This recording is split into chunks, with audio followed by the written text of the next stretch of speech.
खाली करवा दिया। यूपी पंचायत चुनाव के नतीजों के ऐलान के बाद कुछ जिलों में जीते हुए उम्मीदवारों ने विजय जुलूस निकाला, जबकि इस तरह के जुलूस पर कोरोना के कारण रोक लगा दी गई है। लेकिन कुछ उम्मीदवारों ने ना तो सुप्रीम कोर्ट के आदेश को गंभीरता से लिया और ना ही राज्य निर्वाचन आयोग के निर्देशों को, जिसकी एक तस्वीर आगरा के बुढ़ाना गांव से सामने आई, जहां जीत से उत्साहित उम्मीदवार के समर्थकों ने कोरोना निर्देशों को ताक पर रखकर धूमधाम से पूरे गांव में विजय जुलूस निकाला।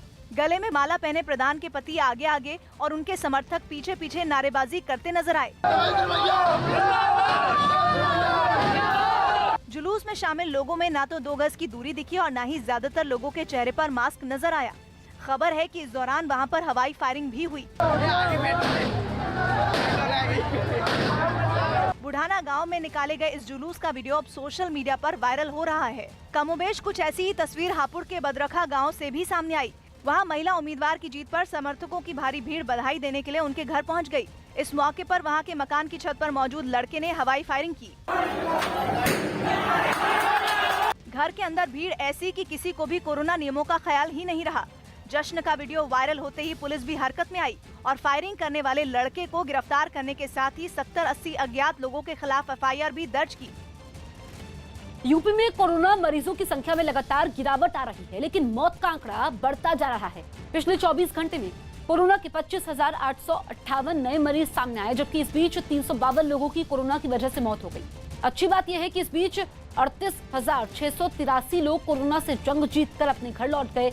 लखनऊ में भी पिछले 24 घंटे में 2,407 लोग कोरोना पॉजिटिव पाए गए, जबकि 5,079 लोगों को अस्पताल से छुट्टी मिली। राज्य में फिलहाल 2,72,568 एक्टिव मरीज हैं, जिनका अलग अलग जगहों पर इलाज चल रहा है।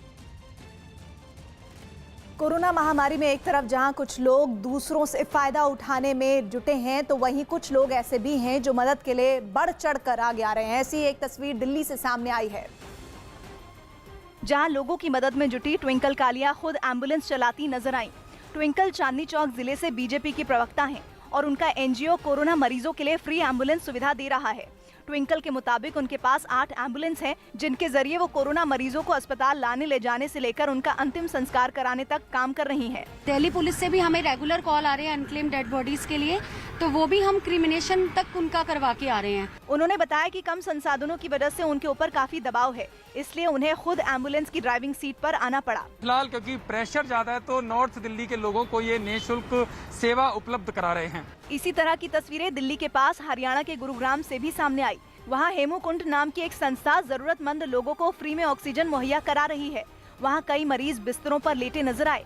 इन सभी को ऑक्सीजन की जरूरत थी, लेकिन कई जगहों पर भटकने के बाद आखिरकार उन्हें यहाँ मदद दी गई। ये लोग बहुत अच्छे हैं। God bless these people. I really very very thankful. कई मरीजों को तो उनकी गाड़ी में ही ऑक्सीजन दी गई। संस्था ने अपने संसाधनों के दम पर अब तक कई 100 लोगों की जान बचाने का भी दावा किया। पिछले 3-4 दिनों में एटलीस्ट हमने 400 से 500 लोगों की वाहिगुरु की दया से हमने बचाई है जान। बताया गया कि ऑक्सीजन की ये सुविधा 24 घंटे बिल्कुल मुफ्त दी जाती है, जिसके लिए दूसरे शहरों से भी लोग यहाँ पहुँच रहे हैं। उत्तराखंड में कोरोना की रफ्तार कम होने का नाम नहीं ले रही है, बल्कि नए मरीजों का आंकड़ा हर दिन तेजी से बढ़ रहा है। पिछले 24 घंटे में 7,028 लोगों को कोरोना हुआ, जबकि इस बीच 85 मरीजों की मौत हो गई। राज्य में अभी 56,627 एक्टिव मरीज हैं, जिनका उपचार चल रहा है।